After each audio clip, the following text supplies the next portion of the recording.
Bismillah ar-Rahman ar-Rahim, alhamdulillah, wa salatu salam ala Rasulullah.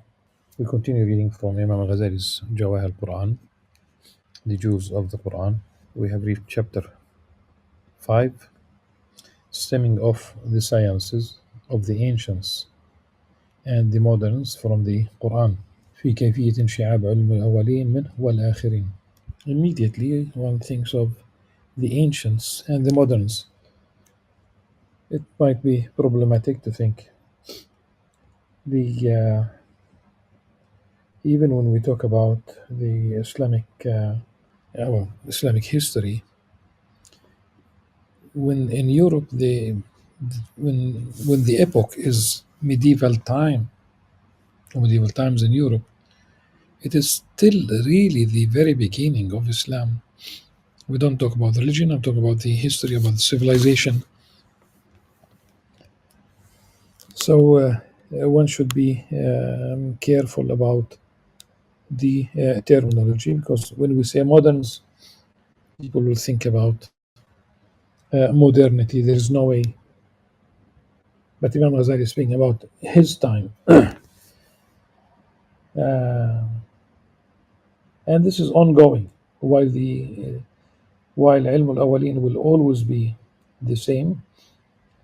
The rest will be ongoing, changing,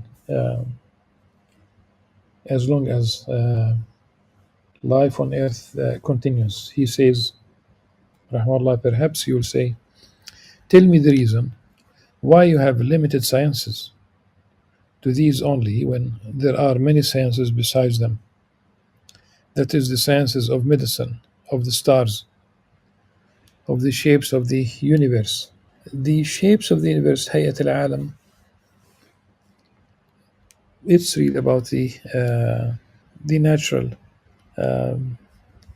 phenomena that represents the universe at a given time, that we know that that is ever changing. But it's more about astrophysics rather than anything else, and of the shapes of the animal's body and the anatomy of its limbs and the sciences of magic, of talisman, and so on. Magic is sihr, and the talisman, talismat, or talisman. As a reply to this inquiry, so that's basically, perhaps you will say, remember that, perhaps you will say, so that's really an assumed question that could have been a real question by someone, or the Imam Ghazali wants to address the issue.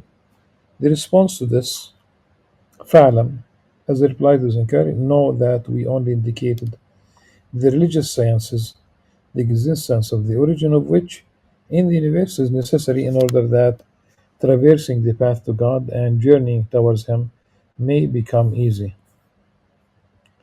As to those sciences which you have indicated, they are sciences, no doubt, but the well-being of this life and of the next does not depend on knowledge of them. And this is why we did not mention them. Besides the sciences you have enumerated, there are still others, the meanings of which are known. And the universe is not destitute of those who know them, and there is no need to mention them. Rather, I should say that through clear insight, free from doubt, it has become apparent to us that in possibility and potentiality there are sciences which have not yet come into existence. ظهر لنا بالبصيرة الواضحة التي لا يتمارى فيها أن في الإمكان والقوة أصنافا من العلوم بعد لم تخرج من الوجود. لم تخرج should be إلى الوجود, although it is in man's power to grasp them, to reach them too. There are other sciences which once came into existence, but have now been effaced, so that at this time such a man who knows them can never be found on the surface of the earth. There are still other sciences, the understanding and acquisition, which are by no means in the power of human beings, but which are possessed by some of the angels drawn near to God. Because possibility is limited in the case of human beings, while in the case of the angels it is limited to the relatively highest perfection. As in the case of animals, it is limited to the utmost imperfection. Only God, glory be to Him, is He in whose case knowledge has no limit, and our knowledge departs from the knowledge of the True One in two ways. One is the negation of its highest degree, and the other is that in His case sciences are not such as are in potentiality and possibility awaiting coming into existence. On the contrary, they are already existent and present. In His case, every possibility of perfection is present and existent. The principles of those sciences which we have enumerated and of those which we have not specified are not outside the Qur'an, for all of these sciences are drawn out of one of the seas of knowledge of God, subhanahu wa ta'ala. That is the sea of knowledge of His works. We have already mentioned that the Qur'an is like a sea which has no shore. And if the ocean became ink for transcribing the words of my Lord, surely the ocean would be exhausted before the words of my Lord came to an end. لو كان البحر مدادا لكلمات ربي لنفد البحر قبل أن تنفد كلمات ربي لو جئنا بمثله مددا. Even if you double the ink of the all the bodies of water, all the seas, all the oceans, they will still not be enough. Which shows also that we only know that much of the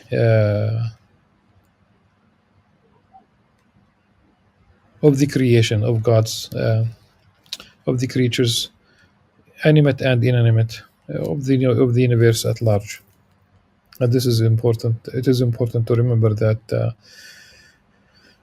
one of the meanings of that one should pay attention to in Ayat al-Kursi, the verse of the throne, وَلَا يُحِيطُونَ بِشَيْءٍ مِّنْ عِلْمِهِ إِلَّا بِمَا شَاءَ, that they will not encompass any of His knowledge, of Allah's knowledge, subhanahu wa ta'ala, except that which He wills. And it's partial, always partial. The cumulative knowledge of all humanity from Adam alayhi salam until the very last person on earth will always be partial, in the sense of course it is relative, but it's always be a part of rather than a whole. Only Allah subhanahu wa ta'ala is omniscient. Among the works of God subhanahu wa ta'ala, which for their vastness can be called the sea of His works, are, for instance, recovery and disease. As He subhanahu wa ta'ala, narrating the words of Abraham and Ibrahim alayhi salam, said, when I fall ill, it is Allah subhanahu wa ta'ala who restores me to health. وَإِذَا مَرِضْتُ فَهُوَ يَشْفِينِ.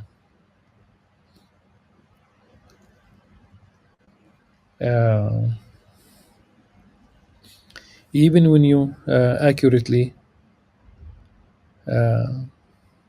know the disease and accurately know the medicine, for the medicine to take place, to be effective, to cure the disease, it is the will of Allah subhanahu wa ta'ala.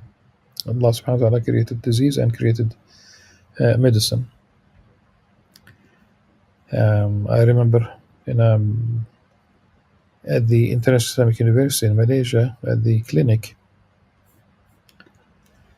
you would go, students, faculty, administrators. At the clinic, they will, of course, a physician will see you, and he would prescribe, some medication if there is a need, and they will give you the medicine in a small plastic bag on which it is written "Huwa Shafi," meaning that Allah subhanahu wa ta'ala, Huwa Shafi, it is He who is the healer. And it's a beautiful thing that would fit, with the Imam Al-Ghazali's way of looking at things. And that's really how it should be, meaning that we did our best to the best of our knowledge, medicine, uh, pharmacology, and what have you, and ultimately it is not up to us to heal you. هو الشافي وإذا مرضت فهو يشفين. This single word can only be known by him who knows the science of medicine completely. For this science means nothing but the knowledge of all aspects of diseases, together with their symptoms, and the knowledge of their cure and its means. Among the works of God are also the determination of man's knowledge of the sun and the moon and their stages. And of their stages, Imam Al-Ghazali does use the dual suffix pronoun معرفة الشمس والقمر ومنازلهما بحسبان, and الشمس والقمر بحسبان, this is from Surah Al-Rahman. And if you talk about the phases of the moon, yes, the moon has phases, and it's about knowledge of time.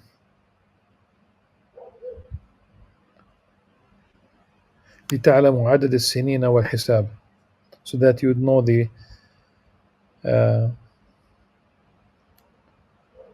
to calculate the years and of course the months and the days. Among the works of God, we repeat, are also determination of man's knowledge of the sun and the moon and of their stages according to a fixed reckoning, as God subhanahu wa ta'ala said, at his will the sun and the moon move according to a fixed reckoning. الشمس والقمر بحسبان. He also said he ordained stages for the moon so that you may learn the method of calculating years and determining time. وقدره منازل تعلم عدد السنين الحساب. He further said, when the moon is eclipsed and the sun and the moon exhibit the same phenomenon, on that day man will say, is there a place of refuge? On that day, that's the day of judgment, of course. So the eclipsing here, it's using the وخسف القمر, the moon is eclipsed, and the sun and the moon exhibit the same phenomenon. وجمع الشمس والقمر, it's not exhibiting the same phenomenon. The جمع الشمس والقمر, there'll be a time. Is it because there will be a black hole that will end the separate existence of each? Remember that the following verses also indicate the same thing. while the next one يولج الليل في النهار ويولج النهار في الليل. He merges the night into the day and merges the day into the night, but thereafter the sun is moving towards an appointed goal. This is the decree of the Almighty, the All-Knowing. والشمس تجري مستقر لها ذلك تقدير العزيز العليم. تجري مستقر لها, an appointed goal لمستقر. It's going to reach a point of it's going to reach a point where it moves no more, which means the end of the solar system. It's the end of, and it's not going to be only our sun. Every single star in the universe is going to reach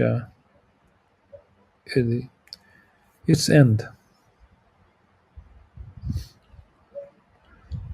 The real meaning of the movements of the sun and the moon, according to a fixed reckoning, and of the eclipse of both, of the merging of the night into the day, and the manner of the wrapping of one of them about the other, can only be known by him who knows the manner of the composition of the heavens and the earth. And this itself is a science, alluding to astronomy. وهو علم برأسه. Likewise, the complete meaning of God's words. O man,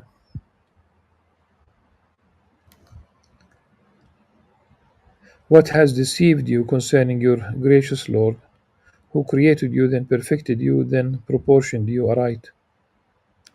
He fashioned you in whatever form he pleased. يا أيها الإنسان ما غرك بربك الكريم الذي خلقك فسواك فعدلك في أي صورة ما شاء ركبك. So who knows basically the meaning of these verses? Imam Al-Ghazali says that only it could be known by him who knows the anatomy of man's limbs and internal organs. The more knowledge, of course, the more understanding. Their numbers, their kinds, their underlying wisdom, and their uses of the limbs, of the internal organs. God indicated these in many places of the Qur'an, and knowledge of these belongs to the sciences of the ancients and the moderns. Al-awwalin wal-akhirin. In fact, in the Qur'an lies the confluence of the sciences of the ancients and the moderns, in the same way the complete meaning of God's words. I perfected. Here it's about perfection of shape, breath, and spirit are not known. I perfected, of course the context is Adam alayhi salam. I perfected Adam's shape, the human being, and breathed my spirit into him. فإذا سويته ونفخت فيه بالروح. So the complete knowledge, the perfect knowledge of this verse would be only known by someone who cannot be known. In fact, if you do not know this, cannot be known as long as perfection of shape, breath, and spirit are not known. There are such obscure sciences behind these as the occupation of which most people are heedless. Sometimes they even fail to understand these sciences if they hear these from one who knows them. Should I go on narrating the details of divine works, Imam Ghazali continues, to which the verses of the Qur'an point, it would take a long time. Only an indication of their confluence is possible here. And we have done this where we have mentioned that knowledge of divine works is among the sum total of knowledge of God, subhanahu wa ta'ala.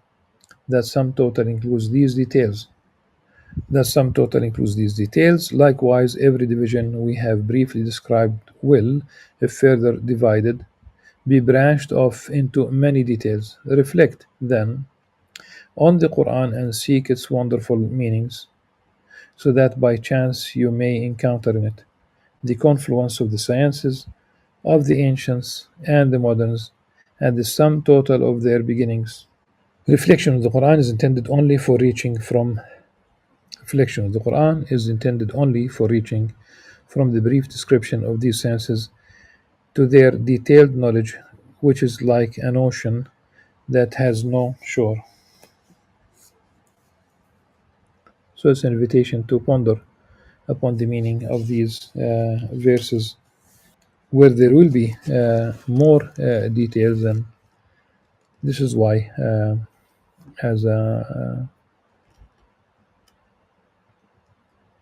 last comment for today's session, the ilm al-tafsir is an ongoing, we talk about the science of interpretation, of exegesis.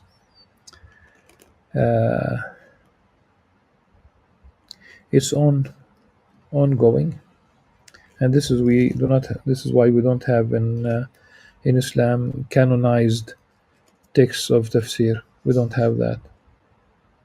This is it's open, and the scholars would correct each other, and people build on what we have. You never jump over the history of any specific Islamic science. That's very dangerous. This is not to limit anyone's ability, but you always build on something that came before you in any tradition, in any religion, and even in the problem will be for those who would like to bypass all the schools of Islamic jurisprudence, of Islamic theology, and they would like to start on their own, um, probably with the intention of not belonging to any specific madhab, because there were no madhab right at the very beginning. Not knowing that by doing so they are creating another madhab, but in this case without scholarship. So inshallah we'll continue with the sixth chapter with Allah in the next session. Until then, سبحانك اللهم وبحمدك أشهد أن لا إله إلا أنت أستغفرك وأتوب إليك. السلام عليكم ورحمة الله وبركاته.